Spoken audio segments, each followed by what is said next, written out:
Hey team, welcome back to Spec. So we've run the EL out at Queensland Raceway and it actually didn't go so bad. But I reckon, you know what, she can go a little bit better.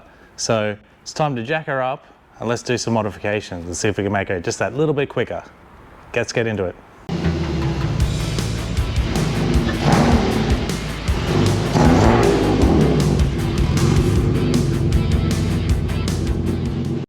So one of the problems I had when I was white knuckling it between the left and right turns is that the steering was actually binding at the bottom when you turn to the left and right. So if the steering wheel turns, you can sort of hear it binding there. So that's one of the problems we need to sort out.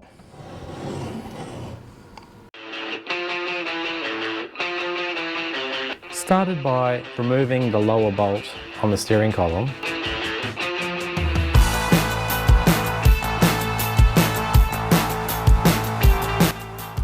And then making sure that it was loose.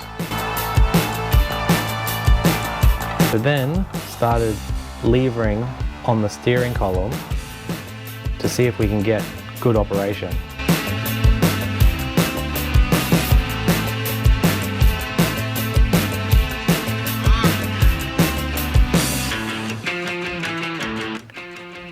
And when we did, we tightened it all up again.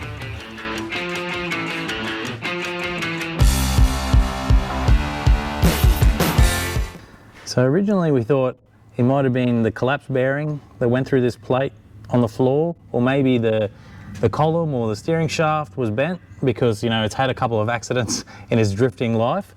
But it turned out that just the plate that bolts into the floor was a bit crooked. So a few little tweaks, a bit of levering off the top of it, straighten the plate up, and now the steering works like a champ.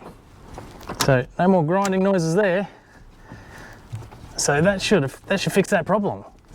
Easy one. Before I take the wheels off, I'm going to mark where the positions they've all been, so that way I can rotate them for next time into more optimal positions and I know where they came from. Now the best way to do this would be to chalk the tyre, but I don't have any chalk, but I do have a whiteboard marker. So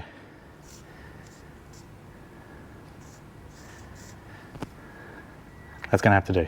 While I got it up in the air, I want to do a bit of a check on what diff ratio I've got in there. Because I'm not really sure, because it could have anything. Because the what's link on these break really easy, and when you're drifting and banging walls, the little tab that comes out the back gets broken off quite easy. So this could have any diff in it. But it does have a good tail shaft while I'm here. It's got the balancer on it. So those only came, I thought, on the EB-GT, the EL-GT, and the XR8 Sprint. But this one scored it as well. So I don't know whether it was like a EL manual thing they started adding, but I'm happy that it's here. All right, so now if we spin the rear wheel, we'll count it. If it's a 308, it should end up about here. If it's the 323, about here. And if it's the 345, it'd be at the back. That's 1, 2, 3. Oh, it looks like we got the 308. One of the problems I had when I was out on the track last time was with the rear end.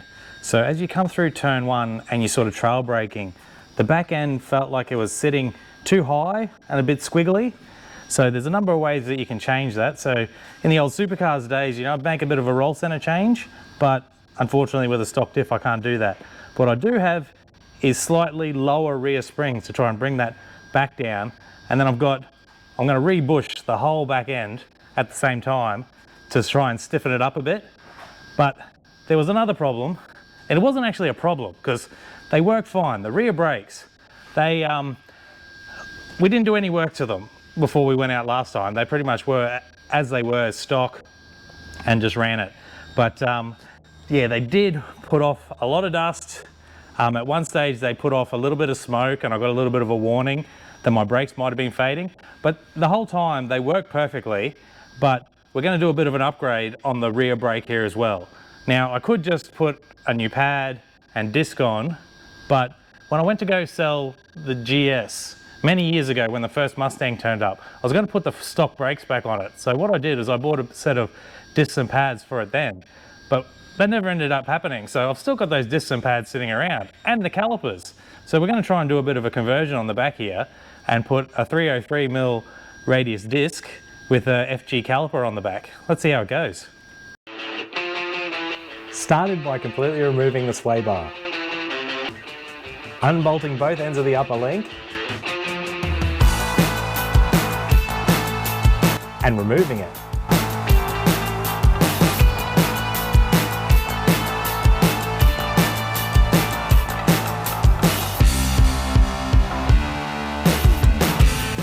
Press the bushes out.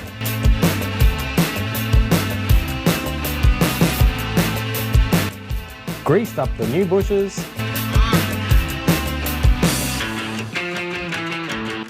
Pulled them into position.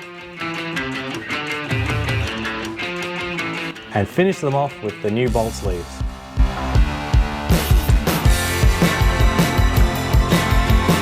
With the sway bar and the upper arm out, it was a good time to slide out the spring. And fit the new one. With the new spring in and the shock bolted up, I refit the upper arm. Then it was a rinse and repeat for the lower arm. Out.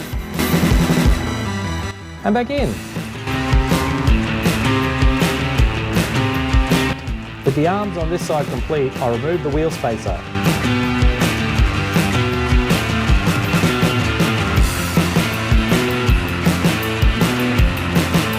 The caliper and the disc. And finally the dust shield. Old versus new comparison. Now, in hindsight, those rear discs are actually just as big as the new ones that I'm about to put in there. They are definitely thinner, but in diameter they're about the same size. Now the other thing I was going to do was I was going to change the dust plate over to an FG one to match, because I thought it was a much bigger disc. But when you have a look at the two of them side by side, they're the same size. So I'm going to put this one back in, because this one, I was going to drill the holes in the right spot, but they're the same size, so I'll put the original one back in. After I disconnected the brake line, I drilled out the retaining rivet and installed the new mounting plate supplied with the braided brake lines. I cleaned up the new disc with some brake cleaner. I gave the hub a bit of a tidy up and installed the new disc.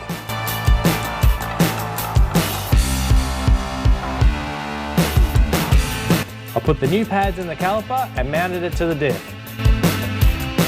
And using the new copper washers supplied, fitted the brake line.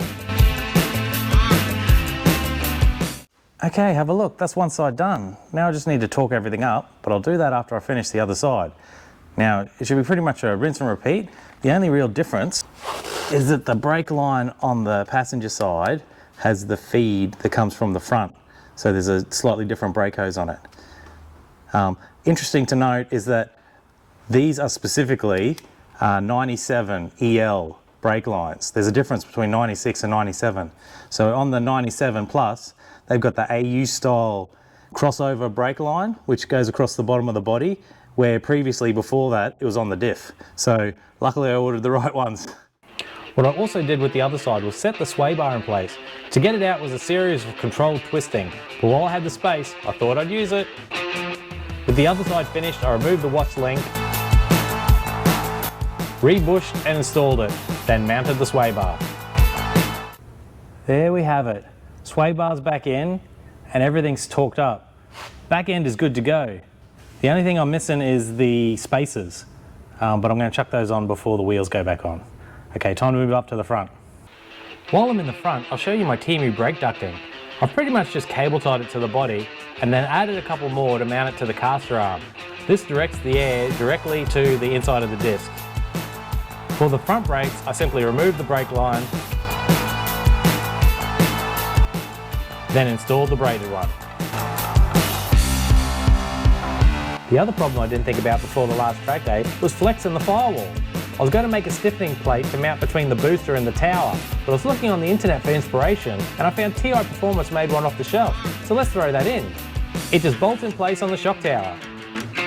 I did put down some paint lines to see if it moves after some decent brake applications. And just like that, a couple of things done in the front. Now we just got to bleed the brakes and she's good to put the wheels back on. Only the fuel gauge works on the dash, There is an external temperature gauge, but I wanted to see more data, so decided to go for a Powertune digital dash. I have a OBD Bluetooth dongle that pairs with your phone, so I can see gauges on that. However, the last track day I found out that the OBD port on the car didn't provide power, so I wasn't completely convinced that the dash was going to work. I took the power from the cigarette lighter, plugged in the OBD cable,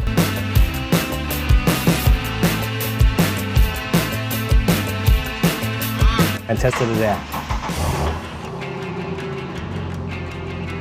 To be honest, I thought I'd stuffed it up. It took a while to boot up.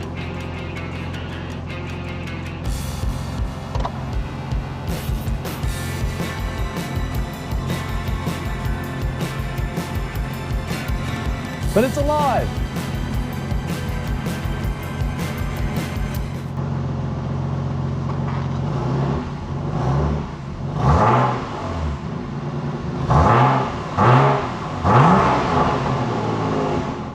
I decided to install it using the stereo mount, but it was too high. Luckily, some of the luxury models had a separate CD changer controller, so I moved the speed nuts down to the lower position. I also splashed out on the GPS antenna, which could do speed if I couldn't get it from the car. Okay, so there it is, all finished and tidied up. Now, it's not the best place for it, I appreciate that, but these plastics are getting harder and harder to come by, so I didn't want to drill holes in it so that I could fit it. But you can get a dash insert, but now that I know that it all works, I might even get the dash insert just to finish it off and make it look really nice. But it's gonna work. Okay team, so that's it. That's all the changes we're gonna make to the EL. I just realized, I keep calling it the EL, but I've actually got a name for it. So I call this one Robin. Why Robin? Well, the guy who owned it before me, he used to call it BG because it didn't have as many hits as the Beatles, but it still had some bangers.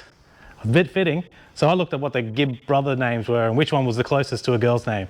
And so Robin is a perfect girl's name. So Robin it is. So the Powertune digital dash went in heaps easier than I thought it was going to. Same with the steering wheel fix, that was really good.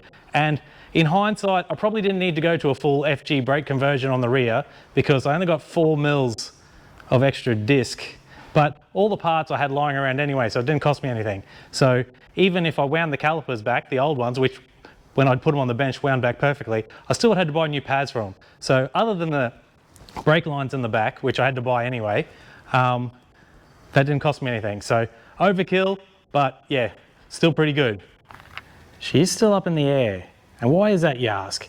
Well, my mates, every time they see it, they tell me that she looks a bit, I don't know, crap. And you know, every time I look at it, all I see is a speed machine flying down the track. I can sort of see where they're coming from. One of the things I definitely need to do is I need to touch up this guard because the way it's bent out, it was scraping under braking, so definitely need to do something there. But I've got a whole heap of little bits and pieces that I've got to tidy this thing up. So next time, we're going to be doing a bit of a tidy up of the EL. So don't forget to like and subscribe, and remember, there's more to going fast than going fast. I'll catch you next time.